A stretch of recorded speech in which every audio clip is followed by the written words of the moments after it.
संकेत तो अच्छे नहीं नजर आ रहे हैं निफ्टी के लिए। कल हमने 25,000 के लेवल को पार जरूर किया और उसके ऊपर टिके भी रहे, क्लोजिंग भी वहीं पर देखने को मिली, लेकिन आज के लिए संकेत एक गैप डाउन ओपनिंग के ही देखने को मिल रहे हैं। एक बार एफआईआई और डीआईएस के आंकड़े भी देख लेते हैं, उसके बाद हम समझेंगे कि आज भारतीय बाजारों में क्या करें।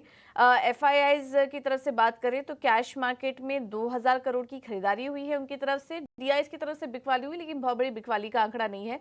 337 करोड़ की बिकवाली का आंकड़ा इस वक्त डीआईएस की तरफ से आ रहा है।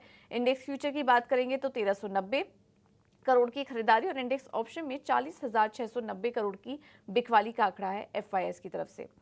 अब आगे बढ़ते हैं और निफ्टी और बैंक निफ्टी का डेटा आज क्या कह रहा है, आज शुरुआत कैसी हो सकती है, ये एक बार समझ लेते हैं। हमारे साथ डिम्पी कालरा जुड़ चुके हैं फोन लाइन पर। Dimpy, good morning. कल तो हमने ऑल टाइम हाई टेस्ट किया, 25,000 के ऊपर के लेवल्स देखे, लेकिन आज ग्लोबल मार्केट का जो अभी हम अपडेट दे रहे थे, बेहद ही कमजोर संकेत वहां से देखने को मिल रहे हैं। आपका क्या कहना है, इसका असर आज भारतीय बाजारों पर कितना पड़ सकता है? देखिए पूजा, अगर आप पिछले 3-4 दिन मैं बोलूँ, इनफैक्ट 3-4 भी छोड़ दीजिए, पिछले 10-20 दिन से आप चेक करेंगे तो मार्केट के अंदर से हम बता रहे हैं कि 3 चीजें बड़ी इंपॉर्टेंट है जो इस समय इंडियन मार्केट को बहुत हेल्प कर रही है। इन स्पाइट ऑफ दिस की बजट बहुत अच्छा नहीं आया, एलटीसीजी आया, इन स्पाइट ऑफ दिस की सरकार के अंदर नंबर्स खराब थे, लेकिन उसके बावजूद भी बजट बाजार अगर चला तो चला लिक्विडिटी पे, ग्लोबल मार्केट्स पे और काफी हद तक सेक्टोरल चर्निंग पे। तो ग्लोबल मार्केट का सेकंड डे ऐसा है जिस दिन हमको बड़ा गैप डाउन मिल रहा है। आपको ध्यान होगा पिछले कुछ दिन पहले भी आपको इस तरह का गैप डाउन मिला था, जो मार्केट के अंदर एक क्रैक आया था और 24,200 तक चले गए थे, अब उसके थोड़ा नीचे भी चले गए थे, बट वो क्रैक फिल हो गया और उसके बाद मार्केट ने फिर से रिवर्सल दिखा दिया। तो बाजार के पास एक सेकंड डे क्रैक है ग्लोबल मार्केट के अंदर, तो ये बार बार होना चाहिए और बार बार मिलते रहना चाहिए। अगर मिलेगा तभी मार्केट के अंदर प्रेशर बनेगा, तो मार्केट को वन डे एपिसोड उससे फिर से भूलने की कैपेसिटी लगता है अभी बहुत स्ट्रॉन्ग नोट पे है। दूसरा, कल पहली बार हमने 25,000 के ऊपर की क्लोजिंग भी की, ना केवल ओपनिंग की बल्कि क्लोजिंग भी की। हालांकि दिन भर में वोलेटाइल सेशन रहे, हमने वैसे एक्सच कुछ नहीं किया, वही पॉइंट पे ही आके रहे। इनफैक्ट बैंक निफ्टी के फ्यूचर से बकायदा लाल निशान में जाके बंद हुए, बट स्टिल हम पॉइंट्स में ना ही खो रहे हैं ना ही पा रहे, और पिछले 3 दिन से हो रहा है। आप देखेंगे इंट्राडे स्विंग बैंक निफ्टी का और या निफ्टी का तो करीब 100 से ज्यादा पॉइंट्स का है और बैंक निफ्टी का तो 500 पॉइंट का है। बट अगर आप नेट गेन में देखेंगे तो आपको सिर्फ 100 पॉइंट का नेट गेन प्लस माइनस दिखेगा 3 दिन का बैंक निफ्टी अगर आप चेक करेंगे तो। कुल मिला के कहने की बात यह है कि मार्केट के अंदर फिलहाल एक रेंज है, ये गैप डाउन भी रेंज का ब्रेकआउट करवाने में अभी समर्थ है।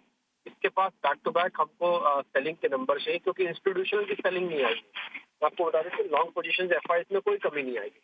तो ग्लोबल मार्केट इकलौता है सेल है, लिक्विडिटी को लेकर सच कोई प्रेशर अभी तक कहीं दिख नहीं रहा।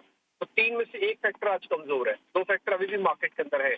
तो इसलिए जब तक दोनों फैक्टर और कमजोर नहीं होते बाजार नीचे जाएगा नहीं। तो आपके लिए क्या है कि आपके लिए 24,800 और 850 रेंज पहला लेयर है जहाँ पे एक स्टॉप लगेगा या फिर सपोर्ट एरिया है, और उसके बाद 25,200 एक रेजिस्टेंस एरिया है।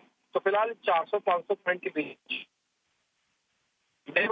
बोल सकता हूँ डिप की वेट करना, ये डिप उसके लिए काम करता है। तो आप एक काम कर सकते हैं, छोटा सा 24,850 का या 800 का स्टॉप लॉस होता है तो भी आपको ये आराम से छोटा सा, अगर आप नहीं लेना चाहते वैसे मेरी तरफ से तो मना ही है लेना, अभी लीजिए मत, थोड़ा और वेट कीजिए। 650 के आसपास आपको ज्यादा कंफर्ट आके चलेगा, 650 के आसपास अभी कैलकुलेशन करके चेक करना। लेकिन फिर भी अगर आप लेना चाहते हैं तो छोटे मोटे पोजीशन ले सकते हैं। दूसरा, जिनके पास है ऑलरेडी आप तो 30-40% प्रॉफिट बुक करके बैठे, जैसे हम कई बार आपको बता रहे हैं, या फिर ट्रेलिंग स्टॉप लॉस लगा के बैठे, जैसे उनको ठीक लगता हो। कम से कम 30-40% बुक कर लेना चाहिए, क्योंकि बार बार इस तरह के जोल्ट मार्केट के अंदर आएंगे, क्योंकि शैलो मार्केट है। एक चीज मैं आपको नोटिस कराता हूँ, थोड़ा मैं समय लेके बोल रहा हूँ। आज ओपन इंटरेस्ट में 6 लाख से कॉन्ट्रैक्ट का हो चुका है इसमें निफ्टी पर। निफ्टी का ओवाई बहुत हैवी हो चुका है, इतनी ज्यादा ओपन पोजीशन है मैंने अपनी लाइफ में पहली बार देखी है जो ओपन इंटरेस्ट में हमको दिख रही है। तो ये हैवी है काफी, इसको लाइट होना पड़ेगा। आइदर ये प्राइस अप करके लाइट करेगा या तो प्राइस डाउन करके लाइट करेगा। तो प्रोबेबिलिटी है कि थोड़ा प्राइस डाउन करके लाइट करेगा अपने आप की पोजीशंस को, और ये 5 लाख या उसके नीचे लेके आएगा। तो 1.5 लाख इनफैक्ट मार्केट में ओवर शूटेड है, इन सबको सेटल होने के लिए आना है सिस्टम में भी। तो जो सीरीज की शुरुआत है, आई होप सो कि थोड़ा प्राइस करेक्शन मार्केट के अंदर आएगा, ये एक पॉइंट टू बी नोटेड है। और तो करीब आज 6 शेयर एफ एंड बैन में आ चुके हैं वापस से, बैन बढ़ गया, एंजाइटी मार्केट की बढ़ी है। विक्स ऑलमोस्ट रेंज के अंदर है, पीसीआर ऑलमोस्ट रेंज के अंदर है, ऐसे कोई प्रॉब्लम है नहीं। ऑप्शन ट्रेडर्स को भी इंट्राडे ही बेसिक पे काम करना चाहिए, बीटीएस एससीबीटी ना करें वो भी। तो कुल मिला के मार्केट की यही रेंज है। 51,000 एक इंपॉर्टेंट सपोर्ट है, 51,230 बैंक निफ्टी का, और सेम विद निफ्टी 24,850 और 650 दो इंपॉर्टेंट सपोर्ट है। ठीक है, तो ये है बैंक निफ्टी और निफ्टी के लिए अहम लेवल्स, और आज के लिए भी आप यही रणनीति अपना के चले। जिनके पास है वो तो या तो प्रॉफिट बुक कर लें या तो स्टॉप लॉसेस अपने रिवाइज करते रहें, क्योंकि बाजार में आज भी थोड़ा वॉलेटिलिटी देखने को मिल सकती है। फ्रेश एंट्री करने की सलाह लॉन्ग या शॉर्ट पर फिलहाल नहीं आपको दी जा रही है। ऑप्शन ट्रेडर्स अभी भी संभल के ट्रेड कीजिए। बहुत बहुत शुक्रिया डिम्पी आपका ये पूरा अपडेट देने के लिए। एक और ग्लोबल मार्केट से जुड़ा हम आपको अपडेट दे देते हैं, वो मिस हो गया था। इस बीच बैंक ऑफ इंग्लैंड ने भी ब्याज दरों में कटौती कर दी है, और 16 साल के जो ऊपरी स्तर पर उनके इंटरेस्ट रेट आ चुके थे 5.25% पर, वहां पर कटौती कर दी है। 25 बेसिस पॉइंट की कटौती बैंक ऑफ इंग्लैंड ने अनाउंस कर दी है। अब कहीं ना कहीं इससे फेड के ऊपर भी दबाव जाएगा कि वो भी जल्द ही ब्याज दरों में कटौती करने का निर्णय ले। और जिस तरीके से आंकड़े हम देख रहे हैं, तो ये एक सिल्वर लाइनिंग हो सकती है कि हो सकता है कि अब आने वाले समय में फेड ज्यादा वेट ना करे कटौती करने को। अब जो आंकड़े निकल कर आ रहे हैं वो मंदी की तरफ कहीं ना कहीं इशारा कर रहे हैं। फिलहाल तो दुनिया भर के बाजार इन आंकड़ों पर ही रिएक्ट कर रहे हैं, लेकिन इन आंकड़ों को देखते हुए बैंक ऑफ इंग्लैंड के फैसले के बाद अब फेड भी जल्द ही कटौती करने के ऊपर विचार कर सकता है, और सितंबर में अब 100% प्रोबेबिलिटी है कि ब्याज दरों में कटौती देखने को मिल सकती है। ये एक अपडेट और था ग्लोबल मार्केट की तरफ से। फिलहाल एशियाई बाजारों में कमजोरी अभी भी बनी हुई है, लेकिन चलिए अब आगे बढ़ते हैं और एक और मार्केट पर रणनीति समझ लेते हैं। और आज ट्रेड कहां पर करें, किन शेयरों में ट्रेड करें, ये बताने के लिए हमारे साथ केआर चौकसी सिक्योरिटी से हेमंत कपाड़िया जुड़ चुके हैं। हेमंत जी, थैंक यू सो मच इटीना स्वदेश को समय देने के लिए। बताइए आज कैसी शुरुआत आप देख रहे हैं निफ्टी और बैंक निफ्टी में, और किन शेयरों में ट्रेड करें? Very good morning to Pooja, thank you for having me on the show. Bank Nifty पहले से ही थोड़ा वीक रहा है पूजा, तो परफॉर्म नहीं कर रहा है। उसी को लेकर 25,000 के आसपास निफ्टी भी भारी हो रहा है या हो गया है। गिफ्ट निफ्टी बड़ा गैप डाउन बता रहा है।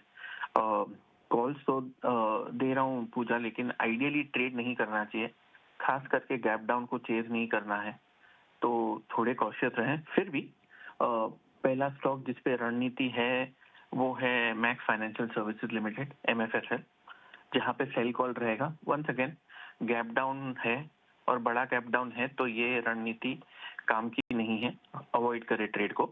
1103 के आसपास का सेल है, 1110 का स्टॉप लॉस है, और 1089 का टारगेट रहेगा। रिस्क रिवॉर्ड रेशियो 1:2 पूजा।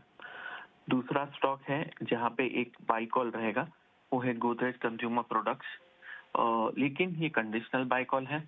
क्लोजिंग की 1470 के आसपास है, 1460 आता है तो ही एग्जीक्यूट करना है। गिनती ये है कि ये गैप्स के हिसाब से नीचे खुलेगा। 1460 की एंट्री, 1452 का स्टॉप लॉस रहेगा, और 1476 का टारगेट रहेगा। रिस्क रिवॉर्ड रेशियो 1:2 पूजा। ठीक है, थैंक यू हेमन आपका अपना कीमती समय हमें देने के लिए। तो ट्रेडिंग आइडियाज तो आपको बता दिए हैं। गोदरेज कंज्यूमर खरीदारी करने की सलाह 1476 के टारगेट के लिए, और मैक्स फाइनेंशियल्स में बिकवाली करने की सलाह। लेकिन हेमंत का भी यही कहना है कि गैप डाउन ओपनिंग हो सकती है आज, इसको चेस करने की कोशिश ना करें, बाजार को सेटल होने दे, तभी कोई स्टॉक स्पेसिफिक या इंडेक्स स्पेसिफिक ट्रेड लेके चलें। बहरहाल आपको टारगेट और स्टॉप लॉस बता दिए हैं। में ट्रेड के मौके कहाँ हैं, क्विकली आपके सामने ये भी रखेंगे। 5paisa.com ने HUL में खरीदारी करने की सलाह दी है 2800 के लक्ष्य के लिए। TCS में भी आप खरीदारी करके चल सकते हैं 4550 के टारगेट्स के लिए। स्वास्थ्य इन्वेस्ट ने HDFC बैंक में तेजी करने की सलाह दी है, 1700 का होगा लक्ष्य। स्टॉप लॉस सुझा रहे हैं 1640 का, और अल्ट्राटेक सीमेंट अच्छा लग रहा है 12300 के टारगेट के लिए आप यहाँ पर करके चलिए। जेएम फाइनेंस ने HUL में खरीदारी करने की सलाह दी है 2757, ये होंगे टारगेट्स आज के लिए। और यूनाइटेड स्पिरिट्स अच्छा लग रहा है 1447 के टारगेट्स के लिए आप यहां पर तेजी करके चल सकते हैं। लक्ष्मी श्री की तरफ से जो कॉल्स हमें मिल रही है उसमें पहला है सन फार्मा, तेजी करके चलिए 1745 के टारगेट के लिए। और बाटा इंडिया में भी तेजी करने की सलाह 1660 के लिए। तो आज ज्यादातर हम देख रहे हैं कि कंजम्पशन FMCG स्टॉक्स में एक्सपर्ट्स तेजी करने की सलाह दे रहे हैं। एक बार जाते जाते आपको गिफ्ट निफ्टी बता देते हैं। अब 200 अंक नीचे गिफ्ट निफ्टी आ चुका है। तो एशियाई बाजारों में बिकवाली हावी। अब देखना होगा कि आज भारतीय बाजारों की शुरुआत कैसी हो सकती है, उस पर हम आगे रणनीति भी चर्चा करेंगे।